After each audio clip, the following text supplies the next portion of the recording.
बिस्मिल्लाहिर्रहमानिर्रहीम। Express sports page में Mirza Iqbal Baig Express News के नादरीन को खुशामदीद कहता है। अब से कुछ देर कबल जनूबी अफ्रीका की इनिंग्स पाकिस्तान के खिलाफ जोहानिसबर्ग में खेले जाने वाले दूसरे वनडे इंटरनेशनल मैच में अपने अख्तिताम को पहुंची है और जनूबी अफ्रीका ने पाकिस्तान को 342 रन का एक बड़ा हदफ दिया है और यकीनन पाकिस्तान के लिए ये चैलेंजिंग टास्क होगा। लेकिन वॉन्डरर्स ग्राउंड जोहानिसबर्ग की पिच के हवाले से ये कहा जाता है कि ये बैट्समैनों के लिए साजगार साबित होती है। इसी मैदान पर मार्च 2006 में ऑस्ट्रेलिया ने 434 रन स्कोर किए थे 50 ओवर में और जनूबी अफ्रीका ने वह हदफ 438 रन 9 विकेटों के नुकसान पर पूरा कर लिया था। 3 मरतबा इस मैदान पर 400 से ज़ायद रन स्कोर हुए हैं तो पाकिस्तान को 342 रन का टारगेट मिला है। उनके कप्तान बावूमा 92 रन की उम्दा इनिंग्स खेलकर आउट हुए और डेविड मिलर ने आज 27 गेंदों पर जिस तरह से बैटिंग की 50 रन स्कोर किए, 3 चौके 3 छक्के उन्होंने लगाए।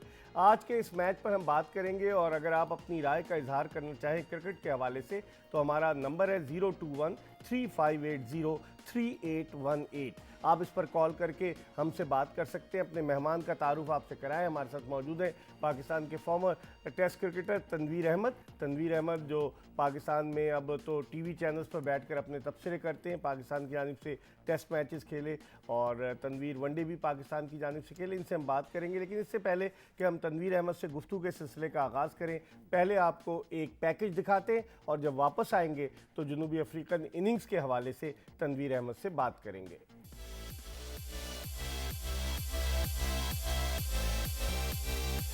पाकिस्तान और जनूबी अफ्रीका की क्रिकेट टीमों के दरमियान वॉन्डर्स ग्राउंड जोहानिसबर्ग में खेले जाने वाले दूसरे वनडे इंटरनेशनल मैच में पाकिस्तान का टॉस जीतकर जनूबी अफ्रीका को पहले बैटिंग करने की दावत देने का फैसला कुछ ज्यादा सूदमंद साबित नहीं हुआ। सेंचुरियन के वनडे के बरक्स इस वनडे में जनूबी अफ्रीकन बैट्समैनों ने निस्बतन बेहतर बैटिंग का मुजाहरा किया, जबकि सेंचुरियन में इब्तदाई 10 ओवर्स में उनकी 3 विकेटें गिर गई थीं। लेकिन आज के इस वनडे में जनूबी अफ्रीका की पहली विकेट 10वें ओवर में 55 रन के स्कोर पर गिरी, जब एड्रियन मार्करम 39 रन बनाकर आउट हुए। जनूबी अफ्रीका की जानिब से उनके साबिक कप्तान क्विंटन डिकॉक ने 80 रन की जारहाना इनिंग्स खेली और उनके आउट होने के बाद सेंचुरियन की सेंचुरी मेकर वॉन डोसन और कप्तान बावूमा अपनी टीम का स्कोर 200 से ज्यादा रन तक ले जाने में कामयाब हुए। आज पाकिस्तान की बॉलिंग खासी बिखरी नजर आई। अगरचे मोहम्मद हसनैन ने तेज रफ्तार बॉलिंग का मुजाहरा किया, लेकिन बदकिस्मती से वो कोई विकेट न ले सके। शादाब खान भी इब्तदाई 8 ओवर्स में कोई विकेट लेने में नाकाम रहे। पाकिस्तान की टीम में इस दूसरे वनडे में कोई तब्दीली नहीं की गई। हालांकि ये तवक्को की जा रही थी कि आसिफ अली की जगह हैदर अली या अब्दुल्ला शफीक को मौका दिया जाएगा, लेकिन ऐसा नहीं हुआ और इसी तरह हारिस रऊफ को एक और मौका फराहम किया गया है, जबकि कहा यह जा रहा था कि हसन अली शायद इस मैच में खेलें। जोहानिसबर्ग की इस विकेट पर रन हमेशा से स्कोर होते आए हैं और जब पाकिस्तानी टीम अपनी बैटिंग करेगी तो तवक्को है कि इस विकेट पर जहां स्ट्रोक प्ले इतना मुश्किल नहीं है और पाकिस्तानी टीम इस हदफ का भरपूर अंदाज से ताक़ुब करने की अहलियत रखती है। जी, 342 रन का हदफ और आज शादाब खान फिर कोई विकेट नहीं ले सके। उन्होंने 9 ओवर्स किए, 65 रन दिए। हारिस रऊफ ने आज 3 विकेटें हासिल की और सूरत हाल पाकिस्तान के नुक्ते निगाह से इतनी अच्छी नहीं रही। तनवीर अहमद से हम गुफ्तगू के सिलसिले का आगाज़ करते हैं। तनवीर, टॉस जीत कर हमने उनको पहले बैटिंग करने की दावत दी। सेंचुरियन के वनडे में 10 ओवर्स में जनूबी अफ्रीका की 3 विकेटें गिर गई थीं।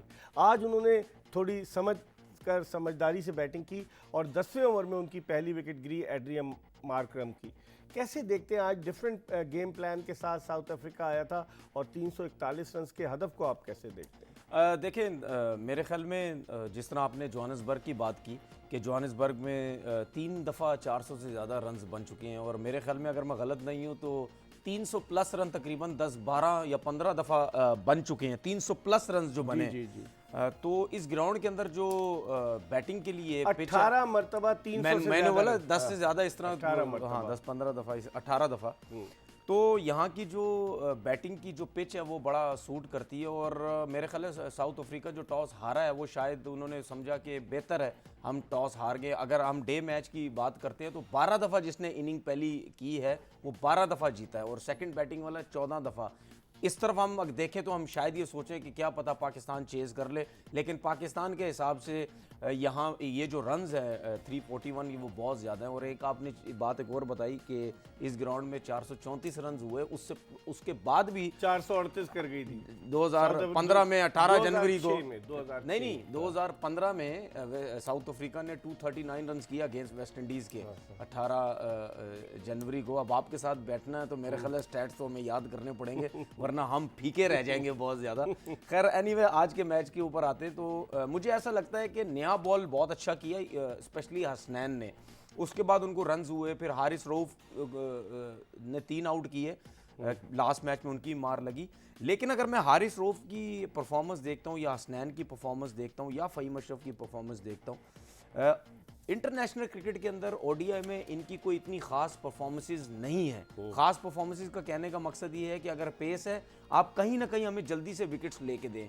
पुराने ज़माने का टाइम अब गया कि अगर आप तेज़ होते थे, अगर हम वकार भाई की बात करें या शोएब अख्तर उन लोगों की बात करें, तो अगर वो नए बॉल से मार भी खाते थे तो एक बॉल यूज़ होता था, हम समझते थे कि रिवर्स स्विंग होगा, बोल्ड कर देंगे, तेज़ पेस है, जल्दी जल्दी रैप अप कर देंगे। लेकिन अब नहीं है। अब हमने क्या करना है, जो 140 प्लस या 150 वाला बॉलर भी है उसके पास वैरायटी होनी चाहिए। अगर आप आउट स्विंग अच्छी करते तो उसके साथ आपके पास इन स्विंगर भी होनी चाहिए। अगर इन स्विंगर नहीं भी होता तो सीधा रह जाए कम से कम। तो हमें ये चीज़ें लानी पड़ेंगी। लेकिन एक चीज़ है, हारिस रऊफ जो पिछले मैच में 10 ओवर में उसने 74 रन दिए थे, 2 आउट किए थे, आज उसने निस्बतन बेहतर बॉलिंग की, 10 ओवर में 54 रन। आप देखें शाहीन आफरीदी को 70 से ज़्यादा रन पड़े, हसनैन को 70 से ज़्यादा रन स्कोर किए हुए, 9 ओवर में 64 रन दिए फ़हीम अशरफ ने जो पिछले मैच में अच्छी बॉलिंग की थी। शादाब खान एक मरतबा फिर विकेटलेस रहे, उन्होंने कोई विकेट नहीं ली, 9 ओवर में 64 रन। तो कैसे देखते हैं बॉलिंग पाकिस्तान की इतनी पेनिट्रेटिव तो नज़र नहीं आती। देखिए शाहीन की अगर बात करें तो शाहीन बहुत कम ऐसा होता है जो मार खाता है। लेकिन अगर हम आज के मैच के अलावा देखें, इंग्लैंड में जो सीरीज़ हुई थी तो उसमें हर मैच में उनकी मार लगी थी। 3 ओडीआईज़ के अंदर 80 से ज़्यादा उन्होंने तीनों ओडीआईज़ में रन दिए थे। तो वो बहुत कम होता है, मार कम खाता है। लेकिन हमने शादाब की बात की है। शादाब की हम जो बात कर रहे हैं, शादाब जो है वो उसकी जो परफॉर्मेंस है वो लगता कहीं रह गई है, वो इतना अच्छा परफॉर्म नहीं कर रहे। तो मेरे ख्याल में मिसबा शायद वो इस्लामाबाद यूनाइटेड की वजह से उसको बहुत ज़्यादा सपोर्ट कर रहे हैं और ये वो समझते हैं कि शायद ये बैटिंग भी हमें करके दे सकते हैं। लेकिन उस्मान कादिर को मेरे ख्याल में चांस देना चाहिए था। मैं तो पहले मैच में भी कह रहा था कि उस्मान कादिर को खिलाना चाहिए। अब लेट्स ही देखते हैं कि रन्स तो बहुत ज़्यादा हो गए हैं। आउट स्टैंडिंग बैटिंग की है इसने, मिलर ने।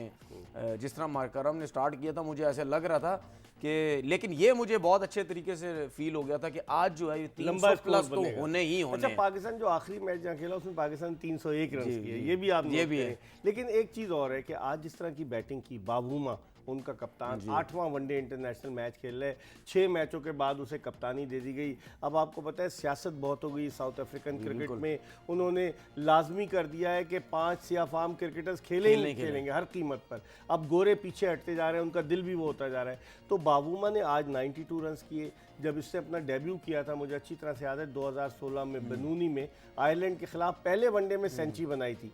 2016 5 साल वनडे से बाहर रहा।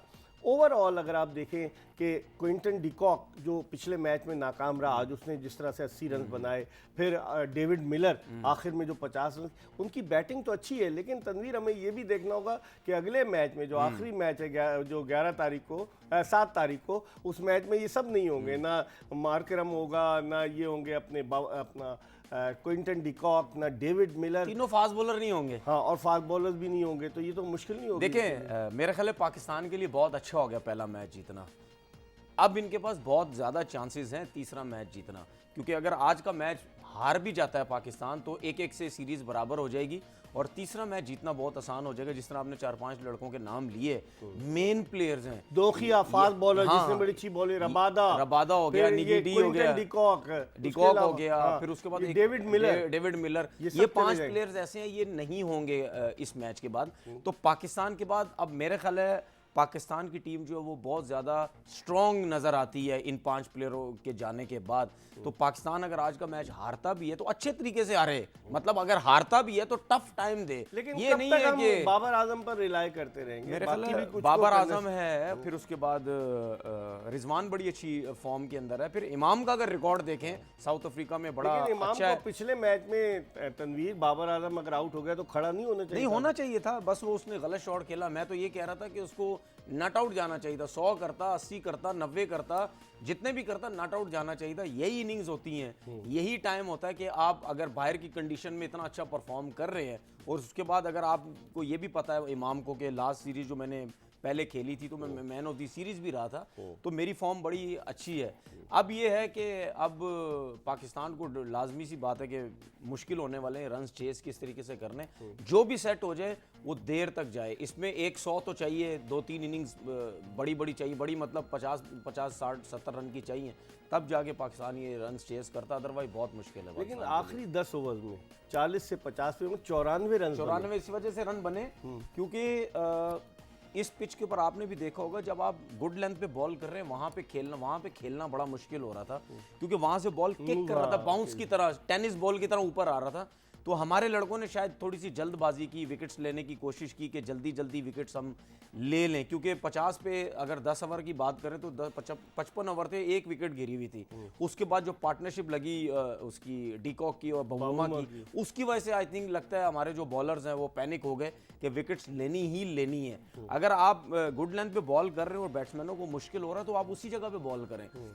हम अगर दूसरों की बात करते हैं वो क्या करते हैं, वो विकेट्स लेने नहीं जाते, वो अच्छे गुड एरियाज में गेंद करते रहते हैं ताकि बैट्समैन गलती करे। हम विकेट्स लेने गए हैं जिसकी वजह से हमारे लड़कों को बहुत ज्यादा रन हुए। पाकिस्तान के टीम कॉम्बिनेशन के हवाले से कहा जा रहा था शायद 1-2 तब्दीलियां हों आज पाकिस्तानी क्रिकेट टीम में, और हारिस रऊफ का कहा जा रहा था शायद उनको ना खिलाएं या हसनैन को ना खिलाएं, लेकिन दोनों खेले।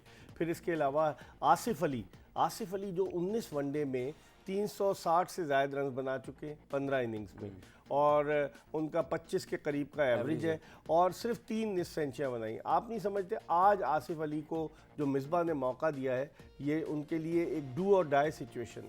देखिए मिसबा तो मेरे ख्याल है काफ़ी टाइम से मौका दे रहे हैं आसिफ अली को और फ़खर जमान दोनों को, और इफ्तिखार अहमद को। वो तो शुक्र है बाहर हुआ टीम से। अब लोग बोलेंगे यार ये क्या उसके लिए बात कर रहा है, क्योंकि परफॉर्मेंस नहीं है, आप ज़बरदस्ती ना खिलाओ ना किसी को। इसी तरह फ़खर को मिसबा ज़बरदस्ती खिला रहा है, फिर उसके बाद आसिफ अली को खिला रहा है। देखें बात पता है क्या है, बात ये है कि सॉरी टू से किसी को बुरा नहीं लगना चाहिए, गरीब और भी लड़के हैं।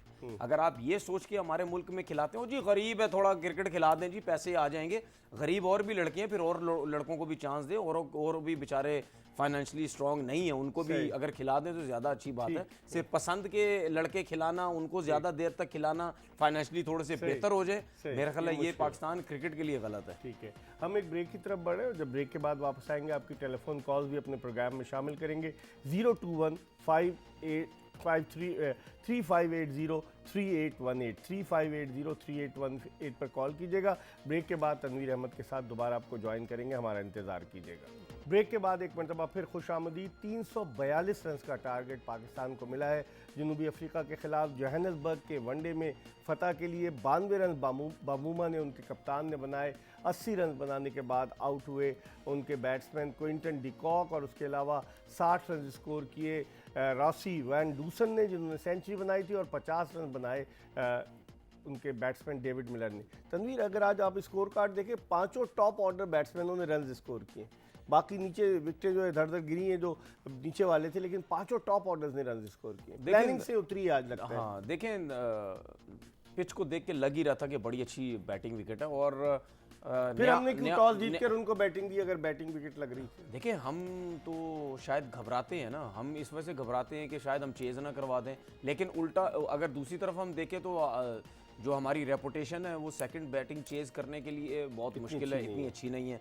हो सकता है पहला मैच हम जीते हैं जिसकी वजह से हमने ये लेकिन चांस बाबर लिए आजम दोबारा। ने इंटरव्यू में कहा ना, उन्होंने कहा कि विकेट पे मॉइस्चर है, और जब पाकिस्तान ने टॉस जीता था उस वक्त थोड़े से बादल भी छाए हुए थे, हो शायद सकता उसका है, फायदा उठाना चाहते हो सकता है, लेकिन वो नजर भी हमें आया हसनैन ने जिस तरीके से बॉलिंग की। हसनैन का बॉल स्विंग भी बड़ा अच्छा हो रहा था, अवे स्विंग आपने देखा होगा कि बहुत अच्छी मोहतरम कर को उसको टैकल बड़े अच्छे तरीके से किया। आपने देखा कि हमेशा आप इंटरनेशनल क्रिकेट के अंदर, आप ओडीआई क्रिकेट में स्पेशली, आपने रन्स बनाने होते हैं, और उसके साथ साथ अगर आप हैंडल करते हैं नया बॉल को बड़े अच्छे तरीके से, रिस्पेक्ट देते हैं, तो उसके बाद फिर आप रन्स करते हैं, क्योंकि विकेटें हाथ में होती हैं। आज तो यही हुआ ना, आज यही हुआ, उन्होंने उसी तरीके से ही खेला। उसके बाद आप देखें जिस तरीके से डूसन ने जिस तरीके से खेला, 60 रन की उसने 37 बॉलों पे, उसने आते ही मारने लग गया, क्योंकि उनको ये पता था कि विकेट्स इन हैंड है हमारे पास। फिर उसके बाद जो केलर मिलर ने जिस तरीके से बैटिंग की 50-27 बॉलों पे, मेरे ख्याल में वो बहुत बड़ा फर्क डाल दिया उसने, जो 50 रन किए 27 बॉलों पे। 6 चौके 4 छक्के वैन डूसन की इनिंग्स में, वहीं से कैरी किया है जो सुपर स्पोर्ट पार्क सेंचुरियन में उसने अच्छा सेंचुरी इकबाल बनाई। भाई, एक चीज़ और मैं देख रहा हूँ कि अब वो अगर ऑफ स्टंप पे आके लेग स्टंप पे मार रहा है, तो हमारे लड़के कोई यॉर्कर्स इतनी ज़्यादा ट्राई नहीं कर रहे। ये चीज़ मिसिंग है।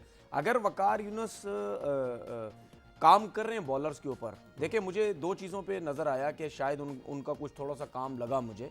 एक, हसनैन का रनअप बेहतर हुआ है, क्योंकि बहुत ज़्यादा स्ट्रेच करके वो भागता था, ऐसे लगता था मुश्किल में पहुंच रहा है, वो नज़र आया। उसके बाद हसनैन का बॉल आउट स्विंग बहुत अच्छा हो रहा अच्छा कर रहा है, है। वो नज़र आया। वो ऐसा लगता है कि थोड़ा सा काम हुआ है उसके ऊपर, लेकिन यॉर्कर्स नहीं एक्यूरेट हो रहे। यॉर्कर्स का एक्यूरेट होना बहुत ज़रूरी है, क्योंकि वकार भाई से ज़्यादा एक्यूरेट यॉर्कर तो किसी का भी नहीं था। वो इम्प्रूव होना चाहिए। ठीक है, जब बॉल रिवर्स स्विंग होता है तो उसमें आपका जो यॉर्कर है वो बहुत एक्यूरेट हो जाता है। आपको पता है कि मैंने इस जगह पे बॉल फेंकना है, यहाँ से इतना अंदर जाएगा, तो उस पे फिर आपका आइडिया बड़ा अच्छा होता है। लेकिन जब बॉल सीधा तीर की तरह जा रहा होता है, तो वहां आपको कहीं डर होता है, कहीं फुल टॉस ना हो जाए बॉल, तो इस वजह से आपको यॉर्कर नहीं है। लेकिन आजकल की क्रिकेट के अंदर आपको सीधा जो बॉल आपका जाता है, आपको उसके ऊपर काम करना। आपको नए बॉल पे यॉर्कर की अगर प्रैक्टिस करेंगे तो पुराना बॉल बहुत अच्छा होगा, उस अब पे काम करना पाकिस्तान की जरूरी है। इनिंग्स को कैसे देखते हैं? फखर जमान अंडर प्रेशर है, पिछले मैच में कुछ नहीं कर सके, 8 रन बनाकर बोल्ड हुए। इमामुल हक ने अगरचे रन्स किए। पाकिस्तान के टॉप ऑर्डर को पिछली दफा भी पाकिस्तान के इब्तिदा में सिर्फ 1 विकेट गिरी थी, और फिर 17 रन पर 4 विकेटें गिर गई। तो पाकिस्तान के लिए अब क्या स्ट्रैटेजी होनी चाहिए? क्योंकि जो रन औसत है तकरीबन 6.8 रन से ज़्यादा का है रिक्वायर्ड, तो स्ट्रैटेजी क्या होनी चाहिए? देखें, ये तो सबसे पहले दिमाग में एक चीज़ रख लें कि आपको ये रन्स चेस करना बहुत मुश्किल है, क्योंकि उनके जो बॉलर हैं उनका पेस भी अच्छा है, और उन्होंने बाउंसर्स पे रखना आपको। नोकिया जिस तरीके से लास्ट मैच में उसने सेकंड स्पेल में आके 4 विकेट्स लिए थे, जिस तरह आपने बात की, फौरन 4 विकेटें गिरी, सारी उसी ने ली। तो उसने, हमारे लड़के घबराते तो हैं बाउंसर से, और ये साउथ अफ्रीका की बाउंसर पे आउट हुआ, आसिफ अली बाउंसर पे आउट हुआ। उसके बाद बाबर आजम को बॉल अच्छा हुआ, फिर उसके बाद दानिश अजीज को बहुत अच्छा बॉल हुआ।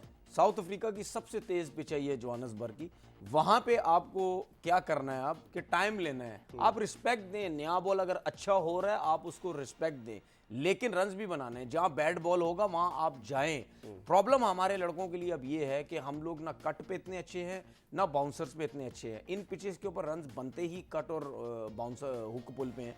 अगर ये नहीं आपका अच्छा, तो हमें मुश्किल हो जाएगी। उसके बाद जो लड़का भी सेट होता है वो देर तक जाए, वो किसी पे मैच मत छोड़े। एक कॉलर है हमारे साथ। अस्सलाम वालेकुम।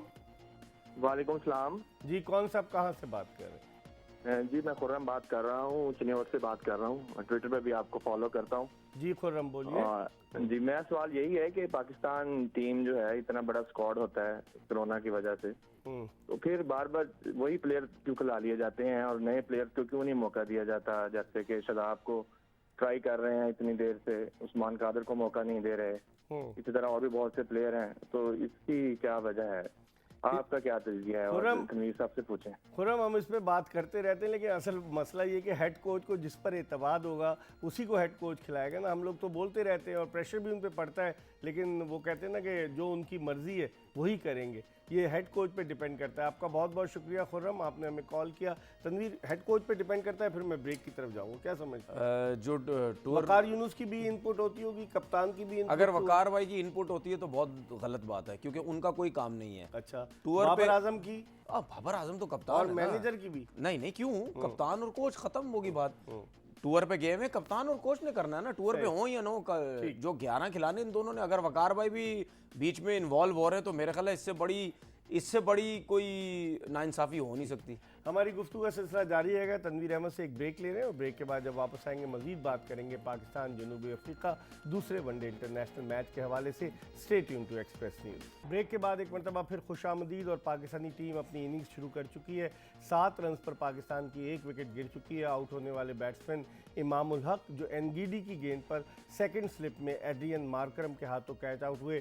फ़खर जमान के खिलाफ LBW की बड़ी ज़ोरदार अपील हुई, अंपायर ने रद्द किया, टीवी अंपायर को रेफ़र किया, लेकिन फ़खर जमान को नॉट आउट करार दिया गया। तनवीर, जो आप कह रहे थे कि बाउंस है शॉर्ट पिच गेंदों पर, जिस तरीके से इमामुल हक आउट हुए और जिस तरह से अभी फ़खर जमान बचे हैं, तो आप क्या कहेंगे? पाकिस्तान के लिए मुश्किल है, इब्तिदा में विकेट गिर गई है। बिल्कुल पाकिस्तान के लिए बहुत मुश्किल है और मेरे ख्याल में लकी रहे फ़खर जमान। शायद थर्ड अंपायर को समझ नहीं आ रही थी क्या करें, तो जब वो डबल माइंड होते हैं उनको समझ नहीं आती तो वो फिर चांस लेते हैं कि इसको बेनिफिट दे दें बैट्समैन को। जिस तरह मैं बाउंस की बात कर रहा था तो उसमें आपने देखा इमामुल हक जब आउट हुआ, गुड लेंथ पे बॉल था, वहाँ से बॉल किक हुआ थोड़ा सा। ये जो लेंथ है ये बहुत मुश्किल है क्योंकि जोहान्सबर्ग में मैं वहाँ साउथ अफ्रीका जा चुका हूँ, इस लेंथ पे बॉल बाउंस होता है क्योंकि हार्ड पिच है, बाउंस बड़ा ज़बरदस्त होता है, तो पाकिस्तान के लिए नए बॉल पे बड़ा मुश्किल है। आप लेट्स सी देखते हैं क्योंकि आपको पता है जहाँ बॉल स्विंग होता है, सीम होता है, वहाँ पे पाकिस्तान के बैट्समैनों की जो टेक्निक है वो बिल्कुल एक्सपोज हो जाती है, उनको बिल्कुल समझ नहीं आता। लेकिन जहाँ बॉल सीधा सीधा जा रहा होता है वहाँ किसी भी आप पिच पे इनको खिला दें, ये बहुत अच्छा खेलेंगे। अब बाबर आजम जल्दी आ गए हैं बैटिंग के लिए। अब पाकिस्तान पे प्रेशर है, बाबर आजम खैर वो रन स्कोर करें। बाबर आजम की विकेट उनके लिए बड़ी इंपॉर्टेंट है क्योंकि अगर बाबर आजम आउट हो जाते हैं तो साउथ अफ्रीकन टीम का मोराल बिल्कुल अप हो जाएगा क्योंकि ये वो बैट्समैन है जिसने गुज़िश्ता मैच में 100 रन स्कोर किए। लेकिन लोग एक सवाल उठाते हैं तनवीर कि बाबर आजम सेंचुरी को और आगे लंबी इनिंग्स क्यों नहीं खेल पाते। अभी बाबर आजम के खिलाफ एक और LBW की अपील हुई, जिस तरह से वो खेल रहे हैं मुझे लग रहा है कि एनगीडी जो है मुश्किल डाल लें, तो बाबर आजम लंबी इनिंग्स क्यों नहीं खेल पाते, ज़्यादा 100 के बाद आउट हो जाते। देखिए आपने बड़ी वैलिड पॉइंट उठाया और इसके अलावा भी लोग बहुत ज़्यादा सोशल मीडिया पे बाबर आजम के बारे में बात करते हैं कि आप लोग विराट कोहली के साथ क्यों मिलाते हैं इसको, क्योंकि अगर 1300 बाबर आजम के 1300 हो चुके हैं, इन 1300 में अगर आप देखें तो ज़्यादातर 100 उसने हल्की टीमों के अगेंस्ट किए, तो इस वजह से लोग कहते भी हैं कि यार आप क्यों कंपैरिजन करते हैं विराट कोहली का बाबर का। कंपैरिजन नहीं करते, खेलता वो इतना अच्छा है, शॉट्स इतने अच्छे मारता है, कवर ड्राइव तो खास तौर पे तो उसके बाद फिर आप जाहिर सी बात है उसकी जो परफॉर्मेंस है वो बहुत टॉप की परफॉर्मेंस है, उस पर बात करते हैं। कोई किसी को किसी के साथ मिलाता नहीं है, सबका अपना अपना एक वैल्यू होती है, अपनी अपनी एक नाम होता है। इस मैच में भी बाबर आजम जितने भी रन्स कर ले, 100 कर ले, 150 कर ले, बहुत एफर्ट करनी पड़ेगी। इस मैच में रन्स करना इतना आसान काम नहीं है क्योंकि यहाँ पे पिच भी जिस तरह हम देखें कि साउथ अफ्रीकन अपनी पिच पे बहुत अच्छा खेलते हैं क्योंकि उसकी वजह ये है कि उनके पास उनके कट बहुत अच्छे हैं, उनके पास पुल शॉट पुल शॉट बहुत अच्छे हैं और उनको बहुत आइडिया अपनी पिच के ऊपर कि किस तरह खेलना होता है। बल्ले पे बॉल बड़े अच्छे तरीके से आता है। आपने देखा जब पाकिस्तान में टेस्ट सीरीज हुई थी किस तरीके से वो आउट हो रहे थे, इनसाइड एज पे हो रहे थे, बॉल लो रह रहा था, उनको समझ नहीं आ रही थी, तो अपनी पिच के ऊपर बहुत अच्छा खेलता। उसके बाद हम ये समझते हैं कि बॉलिंग पिच है, लेकिन पाकिस्तान जैसी बैटिंग लाइनअप जब इस पिच पे बैटिंग करती है, वो जब एक्सपोज होती है, तुम्हें पता चल जाता है एक्सपोज क्यों होती है, क्योंकि उनको स्विंग सीम खेलना नहीं आता, जिसकी वजह से हम समझते हैं यार बॉलर बड़ी जबरदस्त बॉलिंग कर रहा है। इस वक्त एक कॉलर है हमारे साथ और हम आपको बताते चलें चौथा ओवर जारी है और पाकिस्तान का स्कोर 7 रन है, 1 विकेट के नुकसान पर। इमामुल हक 5 रन बनाकर आउट हुए, 2 रन पर फ़खर जमान नॉट आउट है, बाबर आजम ने कोई रन नहीं बनाया। कॉल ले लेते हैं। अस्सलाम वालेकुम। जी वालेकुम सलाम। कौन सब कहाँ से बात कर रहे हैं?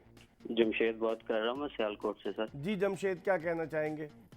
मैं ये कहना चाहता हूँ प्लेयर का हम कैरियर बहुत जल्द खत्म कर देते हैं और खुद ही बहुत जल्द शुरू कर लेते हैं। ये अमाद वसीम अब कुछ मैचों में वो टॉप रहे हैं, मैच विनर भी रहे हैं, टीम में खिलाना तो दूर की बात है, स्क्वाड में भी साथ नहीं लेके गए और शादाब खान को खिला रहे हैं और सरजील खान की जिसकी फिटनेस भी नहीं है, कुछ मैच देखे हैं PSL के तो उसे भी साथ ले गए हैं। ये कोई मेरिट तो नहीं है ना, कोई कुछ प्लेयर है इतनी परफॉर्मेंस कर रहे हैं, उन्हें खेलने का मौका तक नहीं मिल रहा। ठीक है जमशेद, सर नाइंसाफी है ना। हम आपके सवाल का जवाब लेते हैं। जमशेद बहुत बहुत शुक्रिया, आपने सियालकोट से कॉल किया। जो कह रहे हैं कुछ प्लेयर्स ऐसे खेले जा रहे हैं, शादाब खान की एग्जांपल दी, इमाद वसीम टीम से ही बाहर हो गया, क्या कहेंगे आप?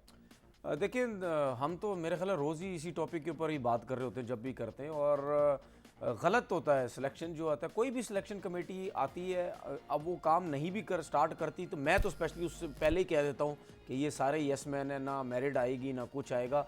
पाकिस्तान टीम के अंदर इकबाल भाई एक लड़के के साथ भी नाइंसाफ़ी नहीं होनी चाहिए। एक लड़का भी अपनी पर्ची पे, सियासत पे, फ़ोनों पे, डंडों पे विदाउट परफॉर्मेंस एक बंदा भी नहीं आना चाहिए। ये पाकिस्तान टीम है। डोमेस्टिक में परफॉर्म करता है उसके ऊपर नजर नहीं जाती इनकी। नहीं तो आपका चीफ सेलेक्टर कहता तो है क्या? उसने तो लैपटॉप सामने रखा होता है, ठीक है, वो तो कहता तो है कि डोमेस्टिक क्रिकेट की परफॉर्मेंस की वजह से लड़के आए हैं टीम के वो अंदर। तो लैपटॉप, चीफ सेलेक्टर लैपटॉप और पर्ची पर आया, आपको नहीं पता। इस पे मैं बाद वो में तो बात मुझे भी करूंगा। पता है। इस पे मैं बाद में बात करूंगा, लेकिन परफॉर्मेंस की अगर हम बात करें, कामरान अकमल एक काफ़ी अरसे से डोमेस्टिक क्रिकेट में इतना ज़बरदस्त परफॉर्म कर रहे हैं। एज अ बैट्समैन भी उनकी जगह बनती है, लेकिन उन्हें नहीं लेके जाते। इस वक्त टेलीफोन लाइन पर हमारे साथ कामरान अकमल मौजूद हैं और मैं उनकी वीडियोस देखता हूं कि वो हिम्मत नहीं हारते, वे ट्रेनिंग कर रहे हैं। अस्सलाम वालेकुम कामरान।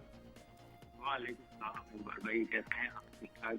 बिल्कुल, ये बताएं कि आप हिम्मत क्यों नहीं हारते? लोग कहते हैं यार हिम्मत हार दे, छोड़ जाए, लेकिन आप लगे हुए हैं, क्या मसला क्या है? ये बस यही शौक है, पैशन है और जुनून की हद तक है क्रिकेट मेरा। आपको पता है कि शौक इतना है, जब तक खेल रहा हूँ 100% कमिटमेंट दूँ, फिटनेस पे कोई कॉम्प्रोमाइज नहीं, लगा हुआ हूँ। बाकी अल्लाह के हाथ में, फैमिली के माँ बाप की दुआएं, तो सब अल्लाह अच्छा कर रहा है दुआओं से, अब सबकी दुआओं से। अच्छा, आज के मैच के बारे में क्या कहेंगे कामरान? तनवीर मेरे साथ बैठे हैं। 342 रन और विकेट पाकिस्तान की गिर चुकी है। पाकिस्तान का 11 रन स्कोर है, 1 विकेट के नुकसान पर। आप भी जनूबी अफ्रीका का दौरा कर चुके हैं, इस टारगेट को कैसे देखते हैं आप? देखिए, सबसे पहले तनवीर भाई को अस्सलाम वालेकुम। वालेकुम कामरान, क्या हाल है? तनवीर भाई तो बड़े ग्रेसिव हर टाइम हम इनको सुनते रहते हैं। अच्छा, ये हमसे ज्यादा बेहतर बता सकते हैं। और क्रिकेट देखें, वो उनकी टीम पहले मैच में कर ली और विकेट गिर गई 55 और 4, फिर भी उन्होंने फाइट की, 273 रन तक के। उसकी हिम्मत देखिए कि 170 प्लस रन की हमारी पार्टनरशिप हुई, हमें 6-7 ओवर पहले जीतना चाहिए, लास्ट मुद्दा गया, खैर जीती हमारे बॉक्स में आई है, जीत अच्छी है। लेकिन आज के मैच पे जैसे बॉलिंग हुई है, थकी हुई बॉलिंग लग रही थी, रिलैक्स लग रहे थे कि ये लास्ट मैच है उनकी टीम का, ना भी जीत सके तो अगला मैच जीत जाएंगे, क्योंकि उनके 5 से 6 प्लेयर चेंज हो जाएंगे, आईपीएल में खेलने चले जाएंगे। ये भी एक एटीट्यूड लग रहा है मुझे, थकी हुई बॉडी लग रही थी, वो पैशन ही लग रहा था जो लास्ट मैच में बॉलिंग में लग रहा था।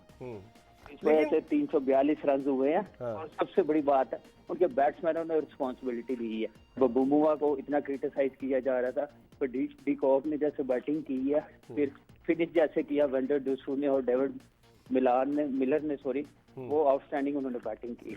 लेकिन कामरान, हम अपनी टीम के हवाले से लोग भी कॉल्स कर रहे हैं, कहते हैं कि आसिफ अली को 19 वनडे खेले हैं, 360 से ज़ायद रन, सिर्फ 3 सेंचुरियाँ, 25 से कम का एवरेज उनको हम खिलाए जा रहे हैं। शादाब खान की फिटनेस पर क्वेश्चन मार्क है।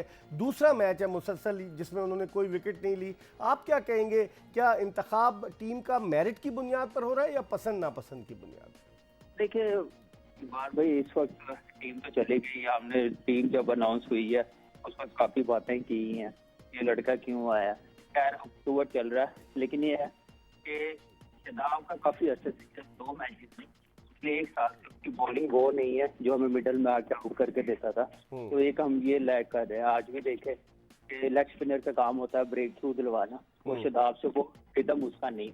इतने अच्छा, इतनी लंबी बैटिंग लाइनअप है, बीच में उस्मान कादिर को खिलाते, शायद उसके पास वैरायटी है, लेग स्पिनर है, उगली उसका लंबा हो रहा है, स्लिपर अच्छा है, बॉल भी अच्छे कर रहा है, तो उसका फायदा उठाना चाहिए कि जो मिडल में आके आउट करके दे सके। यही होती पार्टनरशिप। और आसिफ अली के बारे में क्या कहेंगे? आसिफ अली तो आखिरी लम्हे पर शामिल हुए, तो T20 स्क्वाड में थे, लेकिन सऊद शकील के अनफिट हो जाने की वजह से वो शामिल हुए, उन्हें पहला मैच खिलाया गया, आज भी उन्हें खिलाया जा रहा है। देखिए ये तो अब क्या कह सकते हैं, लेकिन ये है कि टीम जो 11 की पहले मैच में जीते हुए थे तो कॉम्बिनेशन चेंज नहीं करना चाह रहे थे। तो यही एक मसला हमारी टीम की मेंटालिटी का, मैनेजमेंट का, कि पिच के मुताबिक 11 बनाए जाते हैं, ये जो बेहतर हो। ठीक है, आसिफ अली को पहला मैच खिलाना भी चाहिए, as a specialist mid order गया। आप किसी ओपनर को, जैसे हैदर अली की बात की जा रही थी कि उसको मिड ऑर्डर में खिलाएंगे, वो नाइंसाफी होती है उसके साथ। तो अच्छा मौका दिया, आज कर जाए, अच्छा नहीं किया तो खैर आपको पता आगे कौन सी डोमेस्टिक की परफॉर्मेंस और एक्सपीरियंस के साथ टीम बनती है। टीवी पे 2 मैचेस का परफॉर्मेंस देगा, कोई ना कोई आ जाएगा। यही तो क्राइटेरिया बन रहा है। तनवीर कुछ कहेंगे जी? तनवीर देखिए, मैं तो सिंपल कामरान के बारे में ही बोलना चाहता हूँ। देखिए, हमने बड़ी बात की कामरान के लिए, क्योंकि उसकी वजह ये है कि हम ये समझते हैं कि अगर हमारे लोग एज ग्रुप की बात करते हैं जी, अगर कोई 40 का खेल रहा है या उससे पहले जो हमारे कोचिंग स्टाफ में लोग बैठे हैं, अगर वो 42 साल तक खेल चुके हैं और वो समझते थे कि जी हमारी फिटनेस अच्छी थी, तो वाई नॉट कामरान अकमल? हम तो ये समझते थे कि कामरान अकमल को 100% टीम में होना चाहिए। और अगर वर्ल्ड कप जो आ रहा है उससे पहले आप अगर कुछ सीरीज पहले कामरान को सिलेक्ट कर लेते। देखिए, अगर पीएसएल की बात होती है तो कामरान तो रन कर करके थक गया, पीएसएल में भी, डोमेस्टिक क्रिकेट में भी। कोई पिछले 1 साल से नहीं, पिछले सालों, कई सालों से रन कर रहा है। लैपटॉप में नहीं है ना वसीम नहीं, के? लैपटॉप की बात नहीं है यार, ये लैपटॉप मेरे हाथ में हो ना, मैं उठा के फेंक दूं आगे पीछे। लैपटॉप का चक्कर नहीं है यहाँ, पर्ची सिस्टम, डंडा सिस्टम, खुद भी डंडों पे आते हैं, लड़के भी यही सिलेक्ट करते हैं। तो मेरे ख्याल में कामरान क्या कहेंगे? गलत है ये तरीके, एक बहुत जुमले में गलत है। बताइए, मैं ब्रेक पे जा रहा हूँ। देखिए, बस सिंपल सा है, आपने टीम बनानी है विद डोमेस्टिक एक्सपीरियंस होना चाहिए, ना कि 2-3 मैचों का एक्सपीरियंस होना चाहिए। टीमें फिर ही कामयाब होती हैं, लड़के फिर ही परफॉर्म करते हैं। इससे इसका ऐसा क्राइटेरिया बनाना चाहिए, ये नहीं कि 2 मैचेस में अच्छी बॉलिंग की, 2 मैचेस में बैटिंग अच्छी की और सिलेक्शन हो जाएगी। ये जरा सर ज्यादती है लड़कों के साथ भी, कंट्री के साथ। ठीक है, बहुत बहुत शुक्रिया। कामरान अकमल हमारे साथ टेलीफोन लाइन पर थे, पाकिस्तान के टेस्ट विकेट कीपर बैट्समैन। एक ब्रेक ले रहे हैं। पाकिस्तान के स्कोर 12 रन 1 विकेट के नुकसान पर है, 342 रन के हदफ के ताक़ुब में। ब्रेक के बाद वापस आएंगे। Welcome back after the break. आप देख रहे हैं Express sports page. Pakistani team 342 run के हदफ के ताक़ुब में बैटिंग कर रही है जनूबी अफ्रीका के खिलाफ और छठे ओवर में पाकिस्तान का स्कोर 1 विकेट के नुकसान पर 21 रन है। बाबर आजम और फ़खर जमान क्रीज पर मौजूद हैं। तनवीर, इब्तिदा में विकेट गिरने के बाद जिस तरह से बाबर आजम और फ़खर बैटिंग कर रहे हैं, आप समझते हैं कि अब इस पार्टनरशिप को लंबा होना चाहिए? क्योंकि अगर अब विकेट गिरती है, पाकिस्तान की बैटिंग भी तो आप देखें ना, चौथे पे आएगा रिजवान, फिर 5वें पे दानिश अजीज़ और आसिफ अली, तो पाकिस्तान की बैटिंग थोड़ी सी कमज़ोर नज़र आती है। उसकी वजह यह है क्योंकि इन पिचेस के ऊपर आपको एक टेक्निकल प्लेयर्स चाहिए होते हैं, जिनकी टेक्निक बड़ी अच्छी होती है, जो क्रिकेटिंग शॉट्स खेलने वाले प्लेयर हों, जो मेरिट पे जहाँ बॉल आ रहा है उस तरफ खेलने वाले प्लेयर हों, वही परफॉर्म करते हैं। लाइक बाबर आजम जिस तरह का प्लेयर हो गया। बाबर आजम जब बैटिंग करते हैं तो 100% ये लगता है कि रन्स करेंगे ही करेंगे, क्योंकि टेक्निकल बहुत साउंड है, बहुत अच्छे हैं वो। उसके अलावा आप फ़खर जमान को देख लें, आसिफ अली को देख लें, दानिश अजीज़ नया है बिल्कुल, ठीक है। रिजवान टेक्निकल इतना अच्छा नहीं है लेकिन उसकी फॉर्म बहुत अच्छी लगी हुई है, ठीक है। अब एक प्लेयर है सिर्फ बाबर आजम, ये पूरा मैच लेके तो नहीं चल सकता, उसके अलावा बाकियों ने भी रन्स करने, रिस्पॉन्सिबिलिटी फ़खर जमान के ऊपर भी, औरों के ऊपर भी है। तो इस पिच के हिसाब से देखा जाए तो मेरे हिसाब से बहुत मुश्किल लगता है ये पाकिस्तान ये मैच जीते, क्योंकि सब बाकी बाबर के अलावा सारे शॉट्स खेलने वाले प्लेयर हैं। इस पे इतनी आसानी से आप शॉट्स मार नहीं सकते। बाउंस बहुत है। अभी जो गेंद पर ये रबादा की शॉर्ट पिच गेंद थी, वो विकेट कीपर के सर के ऊपर से चली गई वाइड और 4 रन। अगर आप एक टैलेंटेड प्लेयर हैं तो वो आप कभी कभार आप रन्स कर सकते हैं। हो सकता है आज के मैच में ही रन्स कर दे, फ़खर रन्स कर दे, या आसिफ अली रन्स कर दे, या दानिश रन्स कर दे, कोई भी रन्स कर सकता है। लेकिन इस पिच के ऊपर जब तक आप प्योरली आप टेक्निक वाइज एक अच्छे प्लेयर नहीं, आप परफॉर्म नहीं कर सकते। लेकिन जिस तरह से अभी बाबर आजम ने एक चौका लगाया रबादा को, 31 रन हो गए, बाबर फॉर्म में नज़र आ रहा है। और पाकिस्तान के लिए तनवीर क्या समझते हैं कि बजाय इसके कि हम 7 अप्रैल का जो आखिरी वनडे है उसमें जाएं, पाकिस्तान के लिए ज़रूरी कि आज अगर वाइंड अप करते हैं, रैप अप करते हैं सीरीज़ को, तो पाकिस्तान के लिए हौसला कुन बात होगी। देखिए, ये तो अच्छी बात है ना कि आप एक बड़ी और अच्छी टीम को उसके होम ग्राउंड में, और अच्छे लड़के हैं सारे, और 4-5 लड़के जिस तरह हमने बोला है चले जाएंगे जो जा रहे हैं, उनके होते हुए भी हम जीत रहे हैं, क्योंकि टॉप की बॉलिंग लाइनअप आज के मैच में आखिरी मैच खेल रही, फिर चले जाएंगे सारे लड़के।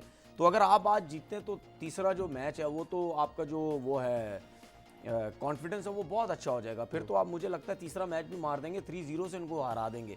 लेकिन अगर आज का मैच भी हार जाते हैं, अच्छे तरीके से खेलें, ये ना हो कि बिल्कुल प्लेट में रख के उनको दे दें। अगर हारते भी हैं तो टफ टाइम देते हैं तो आपके लिए तीसरा मैच खेलना बड़ा आसान हो जाएगा, क्योंकि आपके माइंड में एक चीज़ होगी मेंटली कि यार इनकी टीम अब बहुत हल्की है, तो अब तो हम बड़े आसानी से हम रन्स कर लेंगे या हरा देंगे इनको, तो वो तो बड़ा अच्छा है। अब अगर आप इनसे बिल्कुल वन साइड होके मैच हारते हैं तो वो जो अगली टीम खेलेगी तीसरा ओडीआई साउथ अफ्रीका की टीम, वो भी आप लड़के देखें इतने बुरे नहीं है। जो साउथ अफ्रीका की टीम जब आई थी, जब पाकिस्तान में ये लोग खेले थे, तो वो लड़के इतने बुरे नहीं हैं। हेनरिक्स हो गए और जो लड़के हैं, वो अच्छे लड़के हैं, तो उनके अगेंस्ट भी फिर आपको जीतना मुश्किल हो जाएगा। शादाब खान क्या अब ऑलराउंडर बने पहले, और अब लगता है कि बैटिंग पे ज्यादा मेरे ख्याल तवज्जो में दे रहे हैं। ज़बरदस्ती का ऑलराउंडर उनको मिसबा बनाने की कोशिश कर रहे हैं, क्योंकि कामरान ने बड़ी अच्छी बात बोली और हमने भी लास्ट प्रोग्राम में यही बात की थी कि उस्मान कादिर की फॉर्म अच्छी लगी हुई, आप क्यों नहीं उसको खिला रहे? और वो गुगली भी करता है, फ्लाइट भी देगा। देखिए उसका एक्शन थोड़ा सा डिफिकल्ट है, चेक करना, गुगली चेक करना बड़ा मुश्किल है। और उसका गुगली क्यों इतना अच्छा होता है? क्योंकि वो फ्लाइट के साथ बॉल करता है। फ्लाइट के साथ आप गुगली करते हैं या लेग स्पिन करते हैं तो वो मुश्किल होती है कभी बैट्समैनों को।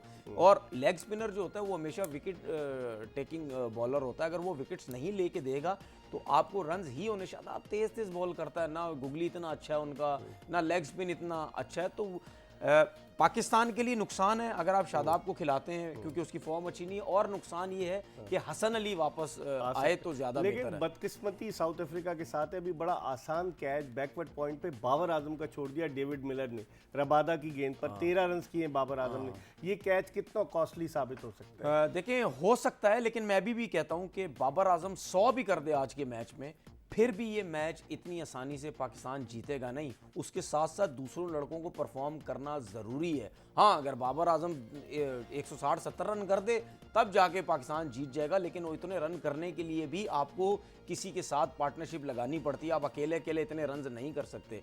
तो बाबर के ऊपर प्रेशर बहुत ज़्यादा है। उसके माइंड में या कोच के माइंड में ये ज़रूर होगा कि इस पिच के ऊपर टेक्निकल प्लेयर्स हमारे पास नहीं है, क्योंकि टेक्निक वाइज प्लेयर अच्छी होंगे तो बाबर की कोई सपोर्ट करेगा ना। अदरवाइज मुझे ऐसा लगता है एक साइड में बाबर है, दूसरी साइड पे बिल्कुल ओपन है, ओपन है, क्योंकि टेक्निक वाइज प्लेयर इतने अच्छे नहीं है ना। लेकिन ये बड़ा कॉस्टली साबित हो सकता है। देखिए, आप अच्छे बैट्समैन का आप क्रिकेट खेलें, एक भी चांस एक टॉप के बैट्समैन को अगर मिल जाए तो वो फिर उसको फुल अवेल करता है पूरे तरीके से। फुल, मैंने इसीलिए बोला, या बाबर चांस मिलने के बाद 160-70 रन करे तब आप जीतेंगे।